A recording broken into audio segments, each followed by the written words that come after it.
Materi yang kedua yaitunya fikih muamalah dan munakahat. Yang pertama, jual beli.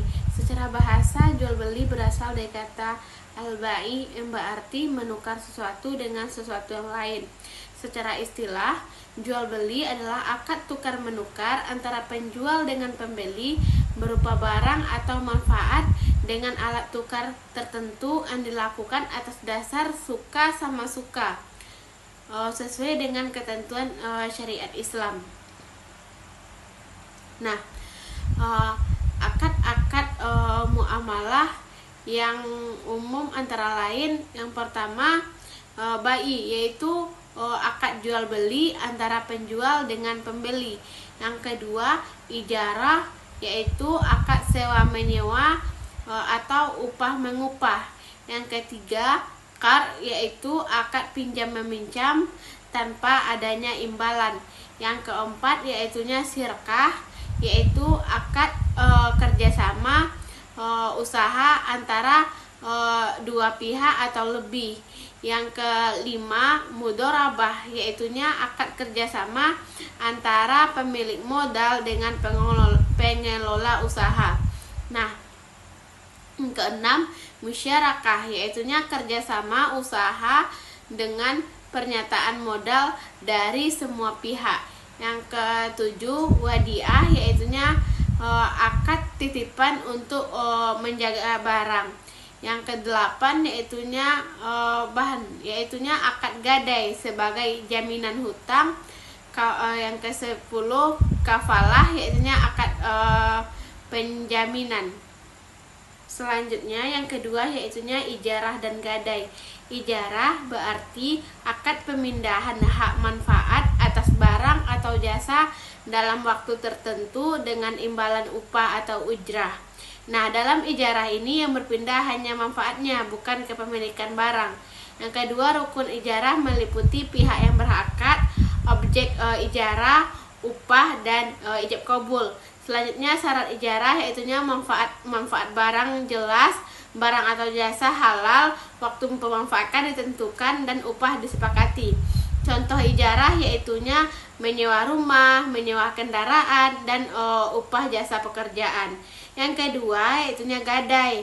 Gadai adalah akad menjadikan barang bernilai sebagai jaminan hutang. Nah, barang gadai ini tetap milik orang yang berhutang, akan tetapi berada dalam penguasaan penerima gadai. Nah, rukun gadai ini meliputi pihak yang menggadaikan dan menerima gadai, barang gadai, utang, serta ijab kabul. Nah, untuk syarat gadai antara lain barang tersebut bernilai, dapat diserahkan, dan tidak bertentangan dengan syariat. Nah, tujuan gadai ini adalah untuk memberikan jaminan dan keamanan dalam transaksi utang tanpa adanya unsur riba. Selanjutnya kita masuk kepada hukum perkawinan dalam Islam. Nah, hukum perkawinan dalam Islam ini ada beberapa. Yang pertama, hukum yang menjadi wajib jika kita ingin, mampu, dan takut berzina. Yang kedua, sunnah, ingin, mampu, dan tidak takut zina yang sesuai dengan anjuran agama Islam. Dan hukum itu bisa jadi makruh ketika kita tidak ingin, mampu, atau ingin tapi tidak mampu. Nah, yang keempat yaitunya haram, tidak ingin, tidak mampu, bertujuan nikah itu untuk menganiaya. Yang kelima mubah, nikah atau tidak sama saja. Materi selanjutnya yaitunya talak, rujuk, dan iddah. Talak berarti mengurai atau memutuskan ikatan pernikahan dengan lafaz tertentu. Dalilnya terdapat dalam Quran surah Al-Baqarah ayat 230, 227, 229, dan 228. Nah, dan Quran surah At-Talaq ayat 2. Rukun talak ini yang pertama suami istri dan ada keinginan untuk bercerai atau lafaz. Nah, untuk hukum talak yang pertama wajib, istri itu durhaka dan tidak mau berbaik-baik atau islah. Yang kedua sunnah, istri menuntut suami tidak mampu. Dan yang ketiga makruh, apabila tidak ada halangan syarak dan tidak memudaratkan. Yang keempat haram, istri tersebut haid, nifas, suci disetubuhi. Nah, yang kedua kita masuk kepada rujuk. Rujuk adalah kembalinya suami kepada istri yang telah ditalak 1 atau 2 selama masih dalam masa iddah. Nah, rujuk ini hanya berlaku pada talak raji'i dan tidak memerlukan akad nikah yang baru. Yang kedua, rukun rujuk ini meliputi suami, istri, dan sihat rujuk. Yang ketiga, syarat rujuk ini yaitu yang pertama dilakukan dalam masa iddah dengan niat yang baik.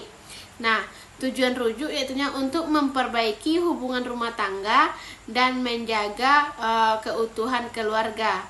Nah, selanjutnya yang ketiga yaitunya iddah. Iddah adalah masa tunggu bagi perempuan setelah perceraian atau ditinggal wafat suaminya, belum boleh menikah lagi. Nah, untuk tujuan iddah ini yaitunya untuk memastikan kesucian rahim dan memberi masa perenungan. Yang kedua, iddah ini cerai hidup bagi perempuan haid adalah sampai 3 kali suci, sedangkan iddah wafat adalah 4 bulan 10 hari. Nah, iddah perempuan hamil yaitunya sampai wanita tersebut melahirkan.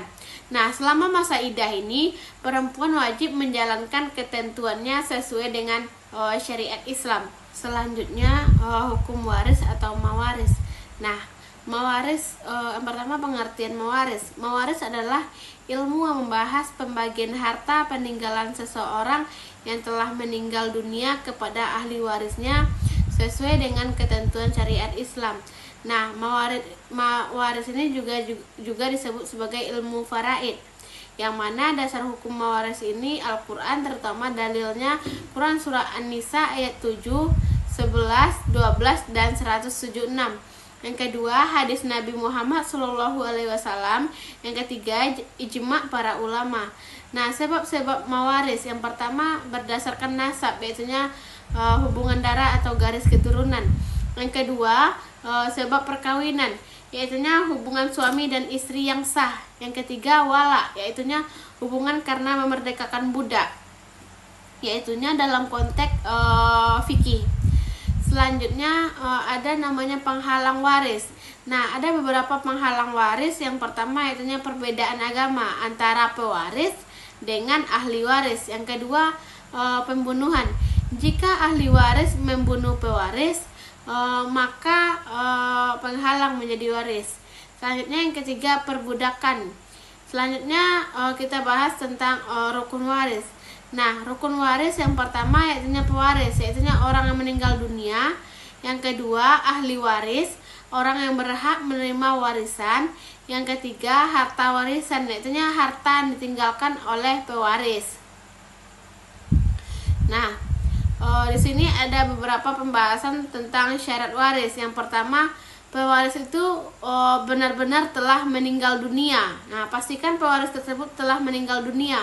Yang kedua, ahli waris masih hidup saat pewaris meninggal. Nah, yang kedua itunya ahli waris masih hidup. Nah, pastikan ahli waris tersebut masih hidup. Yang ketiga, tidak adanya penghalang waris. Selanjutnya, materi yang dibagikan, harta yang dibagikan dalam warisan. Yang pertama yaitunya biaya perawatan dan pemakaman. Yang kedua, pelunasan hutang waris pewaris. Apabila ada hutang pewaris, maka lunaskan terlebih dahulu. Yang ketiga, pelaksanaan wasiat maksimalnya 1/3 dari harta pewaris. Selanjutnya, ahli waris. Nah, pembagian ahli waris ini, yang pertama, ahli waris laki-laki seperti ayah, anak laki-laki, suami, saudara laki-laki. Nah, sedangkan ahli waris perempuan, ibu, anak perempuan, istri, saudara perempuan. Nah, untuk bagian-bagian ahli waris, yaitunya 1/2 anak perempuan tunggal atau suami jika ada anak.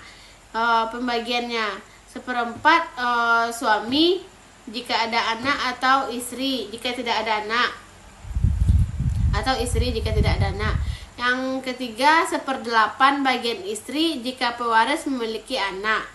Yang keempat, 2/3 bagian 2 anak perempuan atau lebih. Yang kelima, 1/3 bagian ibu jika tidak ada anak dan saudara. Selanjutnya, 1/6 bagian ayah atau ibu dalam kondisi tertentu. Selanjutnya, asabah, yaitu ahli waris sisa.